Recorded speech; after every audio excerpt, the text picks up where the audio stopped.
Hey friends, Andrew here, hope you're well. In today's video, I've rounded up 15 of my favorite tech gadgets and desk accessories I've used this year and have either really impressed me, made my life easier, are visually appealing, or likely all the above. It was more challenging to come up with this list than I initially thought because I reviewed more tech than I ever have on this channel this year. And so this list is based on the tech I was able to get my hands onto and actually use. But if you're looking to get yourself new tech or just curious what tech caught my eye this year, I think you'll enjoy this video. First up on this list is the surprisingly affordable gaming monitor Gigabyte M32UC. And I say surprisingly because in my mind, it's worth more than its price tag, and here's why. It's a curved 32-inch 4K monitor that is specifically designed to cater to both console and PC gamers, and there are two specs you can't skimp on when it comes to gaming: refresh rate and response time. And this monitor absolutely delivers. It features a 1 millisecond response time and a 144 Hz refresh rate right out of the box, and get this, you'll be able to overclock the panel via DisplayPort 1.4 to 160 Hz refresh rate, which is incredible, and it's probably overkill for most people, but it is there if you have the PC system to support 160 Hz refresh rate. The monitor also has a HDMI 2.1 port cranking out 4K at 120 Hz for console gamers, while the inbuilt KVM switch lets me instantly switch back and forth between keyboard, mouse, and joystick controller. There's even a USB-C port which can also upstream and deliver power up to 18 watts. At the modest 32-inch size, pixel density is really high, and it's also well lit, which is perfect for my darker desk setup in this particular room. It's been a stunning panel to experience high-end games on, like Red Dead Redemption 2 and Metro Exodus, with great color reproduction, brightness, and performance. You can almost definitely feel the rapid response time and smoothness in faster-paced games like Counter-Strike Go.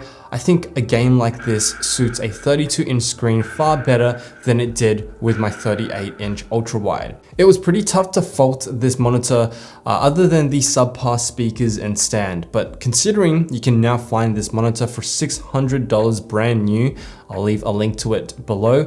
This is the budget 4K gaming monitor to beat this year. Make sure you add it into your gaming setup. Next up is a camera I just cannot stop talking about, the Fuji X100V. If you're looking to buy a new camera or upgrade from your phone's camera, this is the camera to take a look at.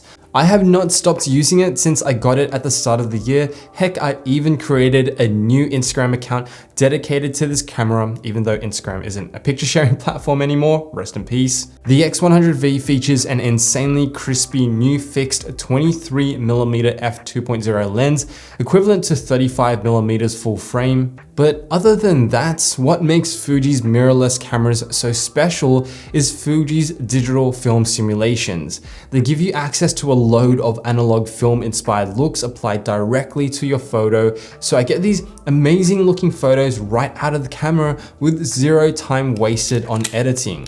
Just check out some of these shots here I took earlier in the year during a getaway in Australia with my dog Arlo, then abroad in Thailand, which was a great backdrop for a custom film simulation I created with a lot of film grain and lens flare for a nostalgic look. And then more recently when I traveled around Malaysia, and these photos I added a Cinebloom lens onto the camera for a natural bloom effect. Build quality is also terrific for the price. It bats above its weight with its tactile buttons throughout, and it's just an absolute pleasure to use, not to mention an absolute good looker to boot. Recently, the camera has gone viral on social media and gained a cult following for its film simulations. It's now my favorite camera of not just 2022, but of all time. I know that's a pretty big claim, but it's just that good. I'm really hoping to compare it to the Leica Q2 or even Q3 if it's launched next year. Smart lights are something I've loved using for years now, and this year I began to convert my entire smart light ecosystem over to Govee, and they've pleasantly surprised me. They're not just more affordable than the Philips Hue lights I was using, They're just as bright, if not brighter in lumens than Philips Hue, so it was a no-brainer change to me. The standout Govee smart light to me this year was hands down Govee's T2 InVisual lights. They're the world's very first dual color camera matching TV backlights and a big improvement from the previous generation T1 lights. They're unique in that they use Govee's dual cameras InVisual tech to scan the TV's content in real time on screen to match the colors it sees and projects them via its light strip behind the TV, which features 60 RGBIC light beads per meter, which is why the light strip is so bright. The T2 InVisual lights have just added so much depth to my screen while gaming, watching movies, and even more recently, watching the World Cup with friends. It's not just wowed me, but visitors too. The camera does surprisingly well to keep up with all the action on the screen when it comes to the World Cup and even fast-paced gaming. It's just a treat to use. And Govee is a rapidly growing company and definitely one to watch out for in 2023 in my opinion. They've cemented themselves as a feature-packed smart light for just a fraction of the cost of competitors, and I'm pretty excited to see what they do next year. So I've reviewed a lot of Apple tech this year, from the iPad Air M1 and iPad Pro M2 to the AirPods Pro 2 and MacBook M1 Pro. But there is one absolute standout Apple product that I fell in love with, and it's Apple's MacBook Air M2. When this thing came out, I wasn't expecting too much of it. I haven't used an Air in years and years.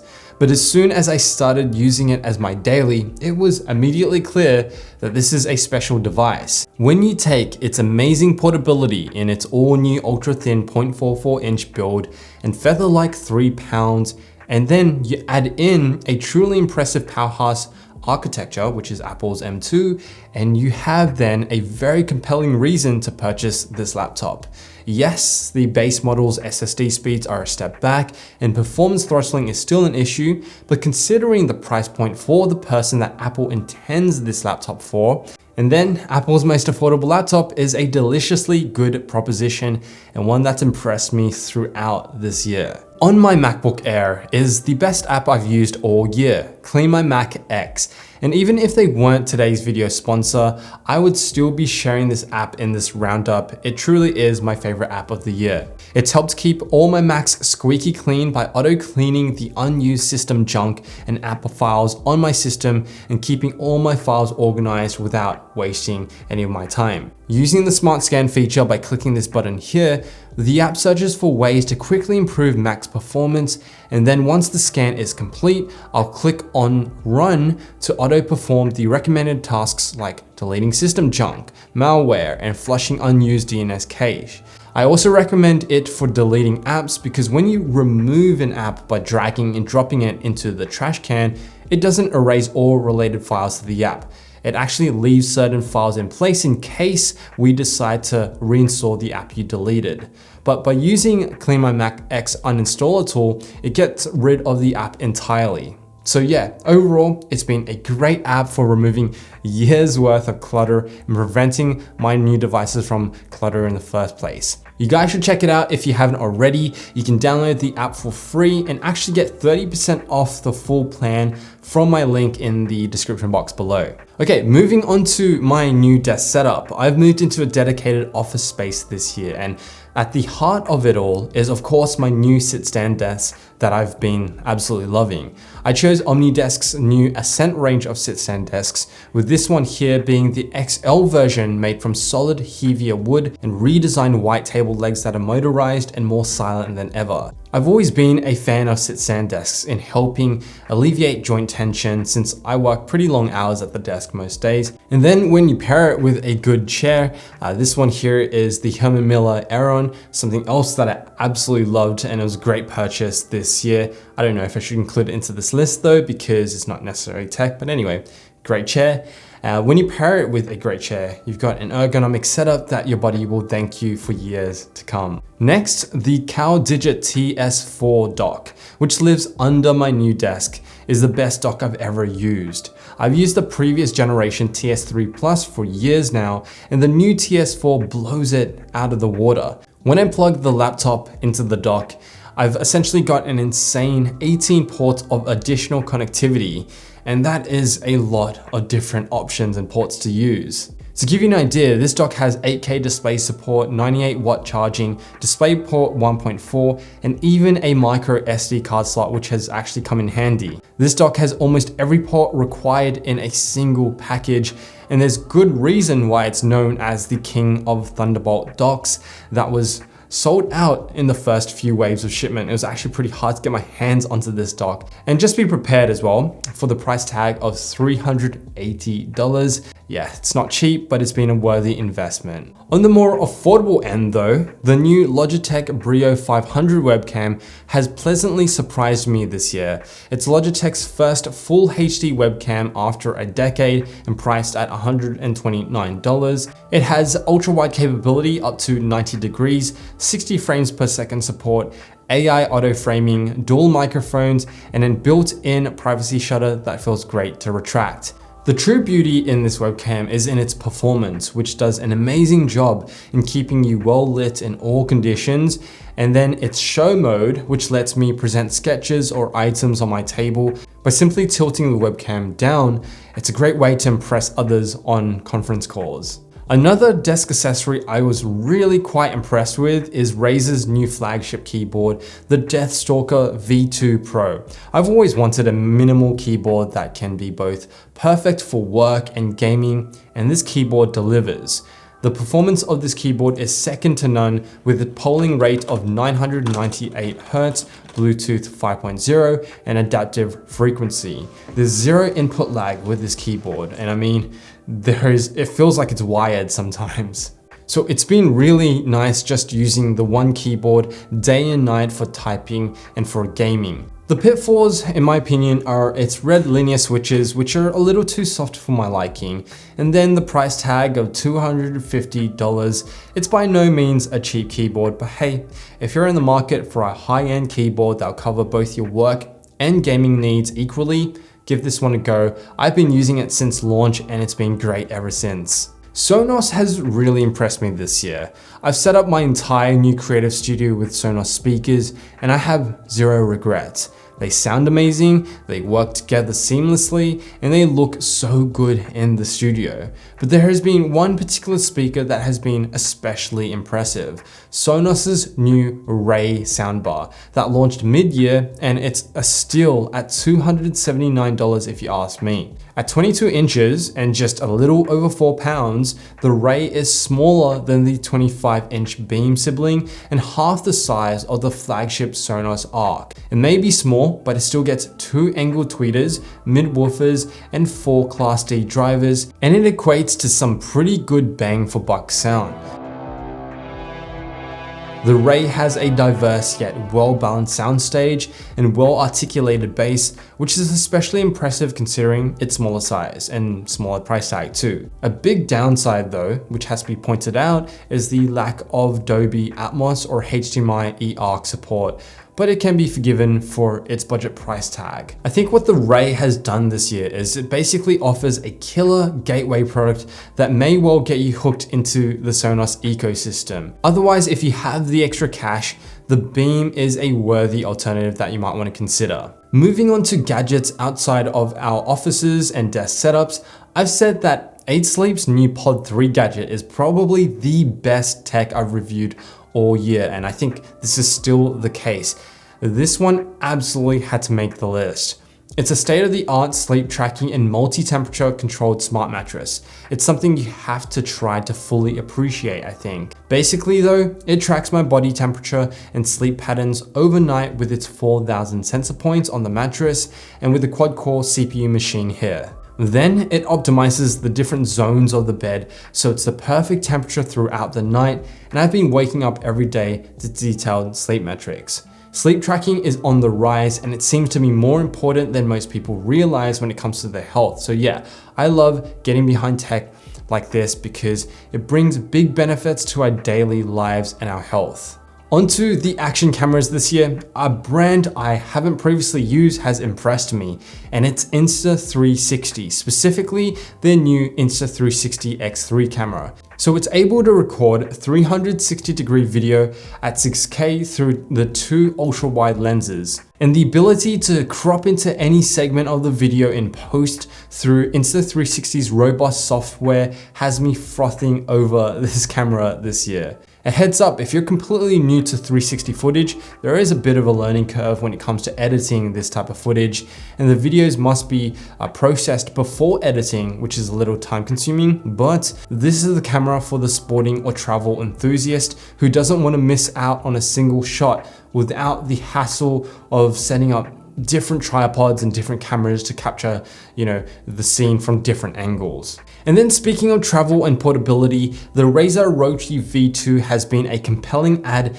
into the repertoire of tech for me that makes it onto this list for its performance, portability, and price.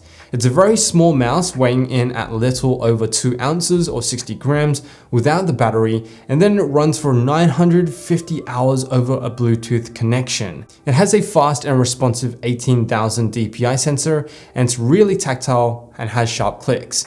It's been surprisingly awesome to use when gaming from Metro Exodus to Counter-Strike Go. There's not much to dislike about this mouse at only $70, but it's been great to use. The Sony a7 IV has been the camera I've used most this year, and the successor to the incredibly popular Sony a7 III. The a7 IV is an all-round capable hybrid camera for almost any situation as both a photographer and videographer. It has an all-new 33 megapixel sensor, insanely good autofocus capability, shoots 4K 60 frames at 10-bit 422. There's better specialist cameras out there for sure, but the a7 IV is the best all-rounder mirrorless camera on the market this year. It's been so amazing being able to just pack the one camera and then feel confident that I'll be able to take stellar photos and 4K video footage. Now, the AirPods Pro 2. This absolutely caught me off guard as one of the best purchases of this year and hands down the best earbuds I've used yet. It builds upon the already great AirPods Pro, throws in the H2 chip, and then pair it up with Apple's personalized spatial audio, and you get this 3D audio experience that you have to experience in person to believe. Walking down the street with these in, it feels like a personal jam session with your favorite artists. The directionality of its audio is superb, and pair it up with the fact that they're just 5 grams each, you forget that they're even there, unlike over-the-ear headphones. I've been carrying these with me absolutely everywhere, from grocery shopping to airports. They're a success for Apple, and it's not surprising, but now, if they only came in different color variations. To win the Logitech Brio 500 webcam, share with me your own favorite tech product from this year in the comments. I'll pick out a winner next month. Again, winners are only announced in our newsletter only. So there we have it, another year in the books and a lot of impressive tech that has come out this year. That's a list of tech that has seriously impressed me this year. And if you have any tech that has impressed you this year, leave it down in the comments. I would love to hear from you. And if you enjoyed this video, don't forget the like, subscribe, and notification bell buttons. And talking about gadgets, I'll leave a video on screen here to my tech travel bag after traveling over 35 countries. So go check it out. And as always, thanks for watching. I'll see you in the next video, and happy holidays for this festive season.